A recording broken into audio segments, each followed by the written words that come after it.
लोग अर्जी लगाना चाहेंगे तो कैसे लगेंगे? अर्जी तो बहुत लोग घर से भी लगाए हुए हैं, यहाँ पे भी आएंगे लगाएंगे। अभी तो ज़्यादातर लोग यहाँ अगल बगल में घर से ही अर्जी लगाया, घर से भी अर्जी का जो होता है यहाँ। अर्जी की सुनवाई कब होगी? 15 तारीख को। 15 तारीख को। इसे डेली कथा का टाइमिंग 4 बजे से 7 बजे तक है। बाबा का कथा होगा संध्या 2 घंटा, 7 बजे के बाद 2 घंटा संध्या भजन होगा। लेकिन 15 तारीख को जिस दिन दरबार है, दिव्य दरबार है, उस दिन आपको 12 बजे से दिव्य दरबार स्टार्ट हो जाएगा। दिन 12 बजे से या स्टार्ट हो गया। जब तक अब बाबा देख सकते हैं। होता है यहाँ विरोध करने वाले का, बाबा का भी 2 दिन पहले बयान आया है कि विरोध करने वाले करते रहेंगे, हम अपना सनातन धर्म का प्रचार प्रसार करते रहेंगे।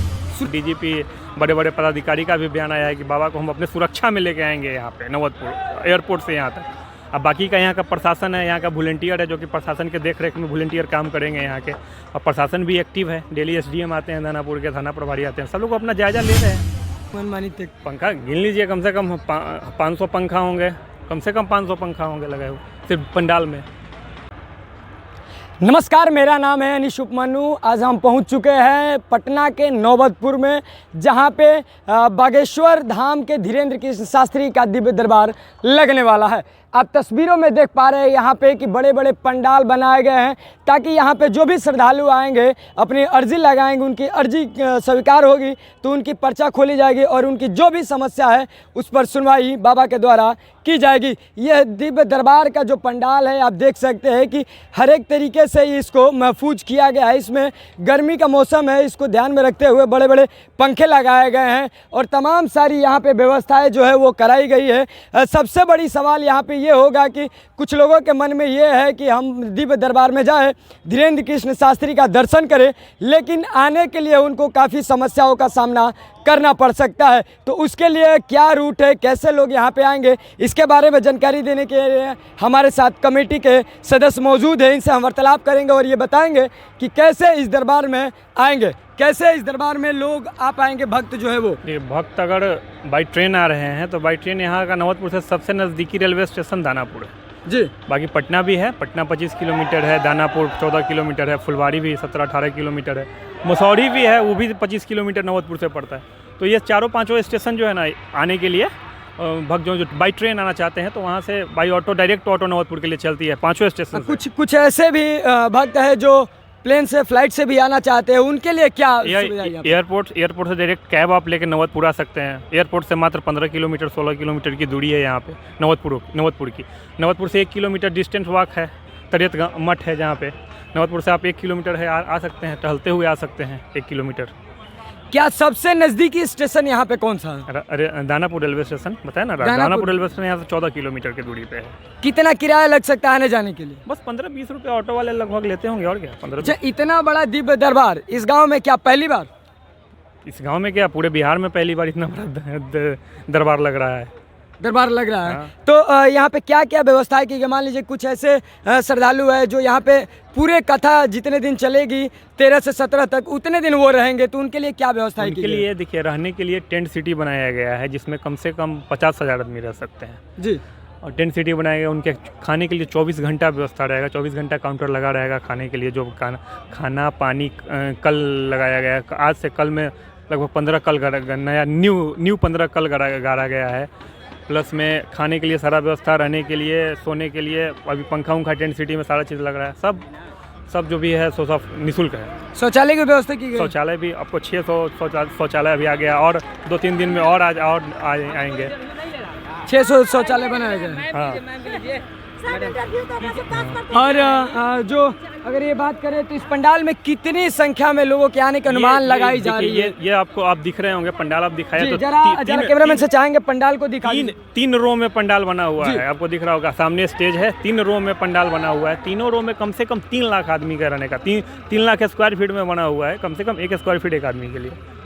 3 लाख स्क्वायर फीट में इस पंडाल को बनाया गया? हाँ, 3 लाख स्क्वायर फीट में लगभग 3 लाख आदमी एक दिन में कथा का श्रवण कर सकते हैं। 15 तारीख जिस दिन दिव्य दरबार उस दिन ज़्यादा भीड़ आने का आशंका है। अच्छा, 3 कपड़े के यहाँ पे जिक्र हो रही है, 3 कलर के कपड़े की जिक्र हो रही है, एक पीला, एक लाल और एक काला। क्या इसकी महत्व है? लोग उसमें भी क्या अर्जी लगा रहे हैं क्या?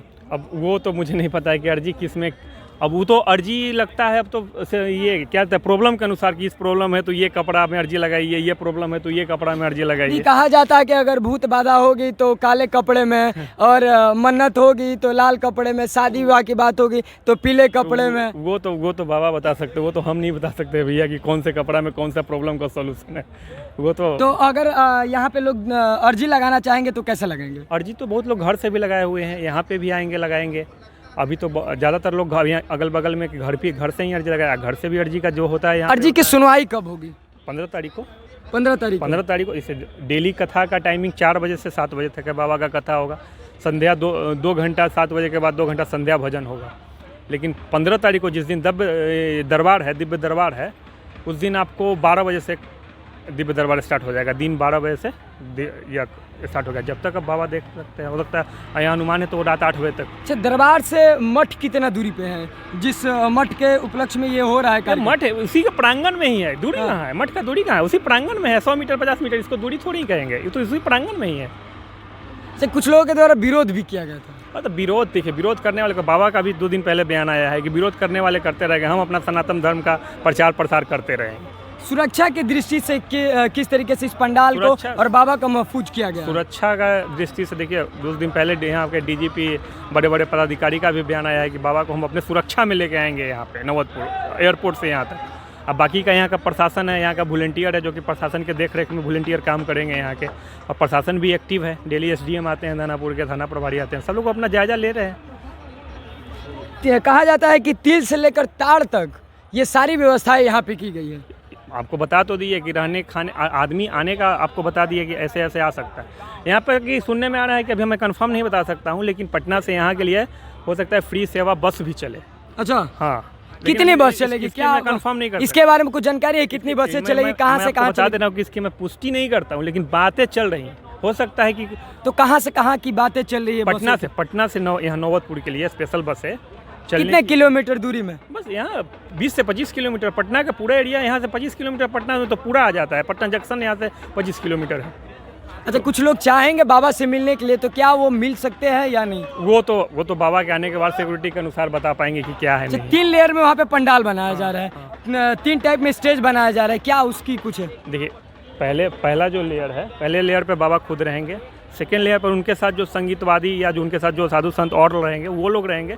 तीसरे पे जो भी यहाँ के जजमान होते हैं, डेली का आरती करेंगे शाम में, या जो पूजा करेंगे जजमान, उन लोग का बैठने का व्यवस्था है। बाकी कुछ VIP एरिया रहेगा, और बाकी सारा श्रद्धालुओं के लिए रहेगा। अच्छा, कई TV स्क्रीन LED लगाए गए हैं उस पे? अब दूर से नहीं दिखाई देगा, दूर से नहीं दिखाएगा तो उसके लिए कम से कम 20 अभी स्क्रीन लगाएगा, LED स्क्रीन 20 LED रहेगा सिर्फ पंडाल में। कितने पंखे लगाए गए होंगे अनुमानित? पंखा गिन लीजिए, कम से कम 500 पंखा होंगे, कम से कम 500 पंखा होंगे लगाए हुए सिर्फ पंडाल में। सिर्फ पंडाल में? तो ये थे हमारे, क्या परिचय पड़ेगा सर? मेरा नाम सौरभ कुमार हुआ। देखिए, सौरभ जी थे हमारे साथ, इन्होंने पूरी पंडाल की बखूबी तौर से गणना की और बताया कि किस तरीके से आप यहाँ पे आ सकते हैं, अर्जियाँ कैसे लगाएंगे और बाबा से मुलाकात आपकी कैसे होगी। ये तमाम सारी चीज़ों पे इन्होंने अभी चर्चा हमारे साथ की। तब तक के लिए बने रहिए अनीश पाठक के साथ।